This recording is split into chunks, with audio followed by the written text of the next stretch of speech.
ഇത് CPIM, Congress, league, Kerala Congress അല്ലെങ്കിൽ ഏതെങ്കിലും ഒരു പാർട്ടിയുടെ വിഷയമല്ലല്ലോ ഇത്. അങ്ങനെയാണെങ്കിൽ അങ്ങനെ നമുക്ക് ചർച്ച ചെയ്യാം. ഒരു ഭയമില്ല. സ്ഥലം പറഞ്ഞാൽ മതി, നമ്മൾ വരാം. എവിടെയാണെന്ന് ചർച്ച ചെയ്യാം. ഇതിലെന്താ വിഷയം? എന്താ? കേരളത്തിൽ മുൻ പ്രതിപക്ഷ നേതാവ്, കോൺഗ്രസ്, UDF കേരളത്തിൽ വലിയ പാരമ്പര്യമുള്ള ഒരു മുന്നണിയും രാഷ്ട്രീയ പാർട്ടിയാണ്.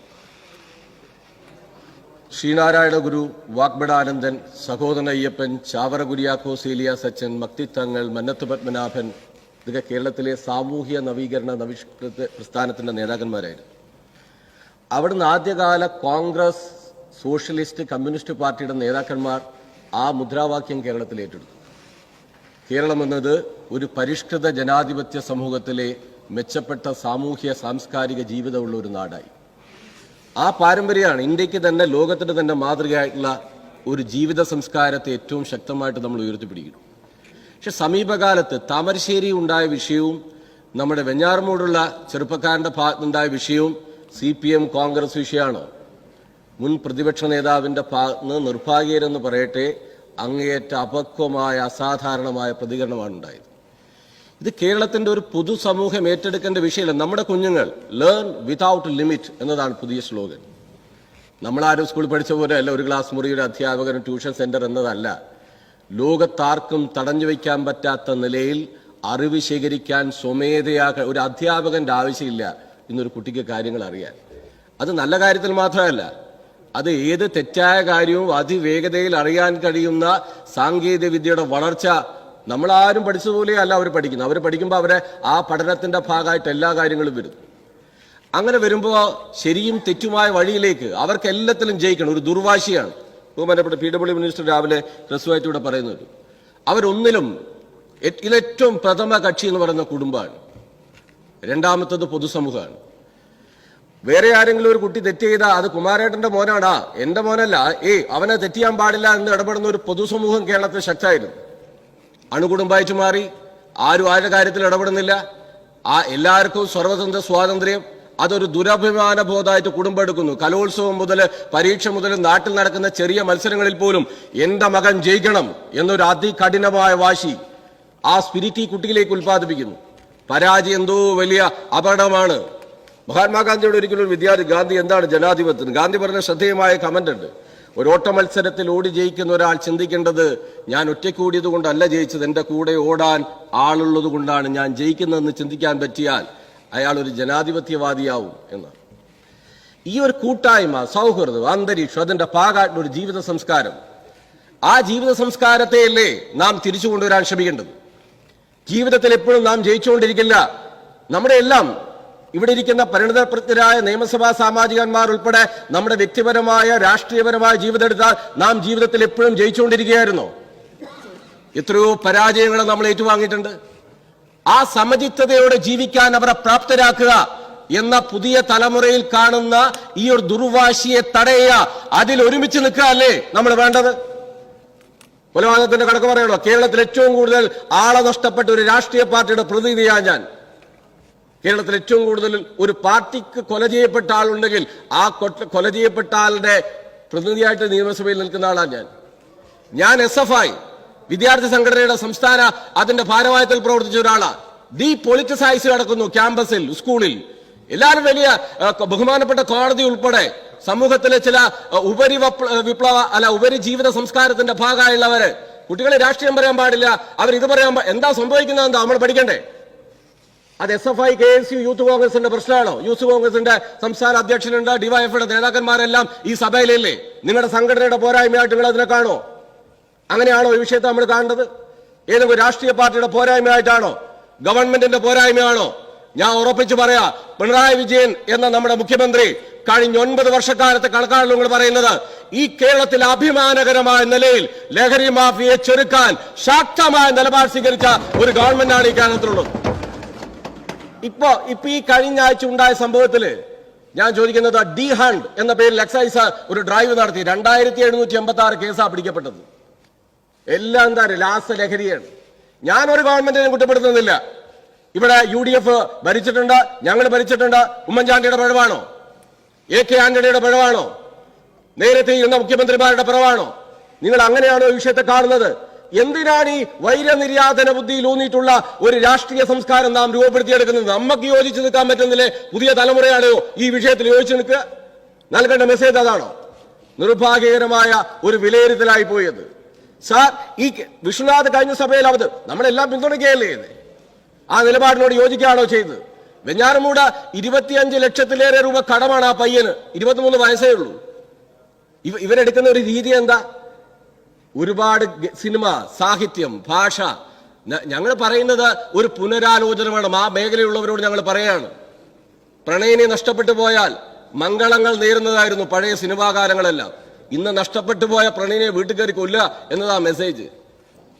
പബ്ജി ഗെയിമുകൾ, വെബ് സീരീസുകൾ, സിനിമ, അന്യഭാഷയിൽ നിന്ന് വരുന്ന സിനിമ, നായകൻ ഇത്ര ക്രൂരനായി ഇടപെടുന്ന സിനിമ നമ്മൾ ഒരു ധാർമ്മിക മൂല്യങ്ങൾ കാത്തു സൂക്ഷിച്ചിരുന്നു. അതാ നായകന്മാരുടെ ഒരു സിംബോളിക്കലായ ഒരു പ്രതീകാത്മകമായ രീതി കേരളത്തിൽ ഉണ്ടായിരുന്നത്. ആ നായകനിൽ നിന്ന് തല വെട്ടിമാറ്റി ചോരയൊലിപ്പിച്ച് അതെടുത്ത് നടക്കുന്ന നായകൻ. എല്ലാ സിനിമയും അല്ല ഞാൻ പറഞ്ഞു, ഒരു ആലോചന വേണം. ആ മേഖലയിലുള്ളവർ അനുകരിക്കാനുള്ള വെമ്പൽ ഭയങ്കരമാണ്. പുതിയ തലമുറ ഒരു പാഷനിസം ഉണ്ട് അവരിൽ. അവരൊരു ഹീറോയിക് വർഷിപ്പ് ഉണ്ട്. ആ ഹീറോയിക് വർഷിപ്പാണ്. നിങ്ങൾ ഈ പ്രവൃത്തി മുഴുവൻ എടുത്ത് പരിശോധിച്ച് നോക്കിക്കോ. എടുക്കുന്ന എന്താ? ഈ പുതിയ തലമുറയിൽ അവര് ഒരു HM-നോട് പറഞ്ഞില്ലേ, വൈകുന്നേരത്തിനുള്ളിൽ മൊബൈൽ ഫോൺ വന്നില്ലെങ്കിൽ കാണിച്ചു തരാമെന്ന്. വീട്ടിൽ പെരുമാറുന്നത് എങ്ങനെയാ? ചില കുട്ടികൾ അമ്മയോട് പെരുമാറുന്നത് എങ്ങനെയാ? രക്ഷാകർത്താക്കളിൽ, കുടുംബങ്ങളിൽ, പൊതുസമൂഹത്തിൽ, ഒപ്പം നമ്മുടെ രണ്ടാം വീടായ വിദ്യാഭ്യാസ സ്ഥാപനത്തിൽ. ബഹുമാനപ്പെട്ട മുഖ്യമന്ത്രിയോട് ഞാൻ പറയാണ്, ഈ അധ്യാപകർക്ക് വലിയ നിലയുള്ള നിയന്ത്രണം കുട്ടികളെയാണ് ഇവർ പ്രധാനമായിട്ട് ഉപയോഗിക്കുന്നത്. നേരത്തെ നിയമപരമായ ആനുകൂല്യമുണ്ട്. ഒരു കുട്ടി പിടിക്കപ്പെട്ട ജുവനൈൽ ജസ്റ്റിസ് ഹോമിലേക്ക് ആ കുട്ടി പോകും. അതുകൊണ്ട് ആ കരിയർമാർ വലിയ കാശാണ്.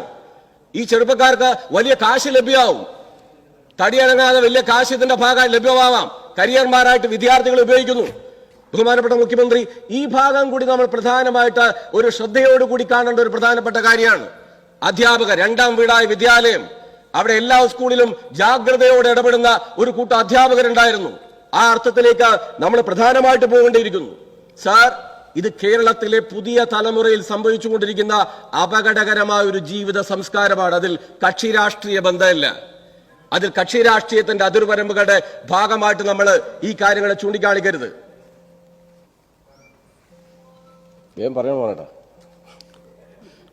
അല്ല, അവിടെയല്ല ചോദിക്കേണ്ട, ഇവിടെയാന്ന് തവണ പറഞ്ഞിരുന്നു. അതുകൊണ്ട് മൈക്ക് കിട്ടൂലേ? കൊടുത്തേ.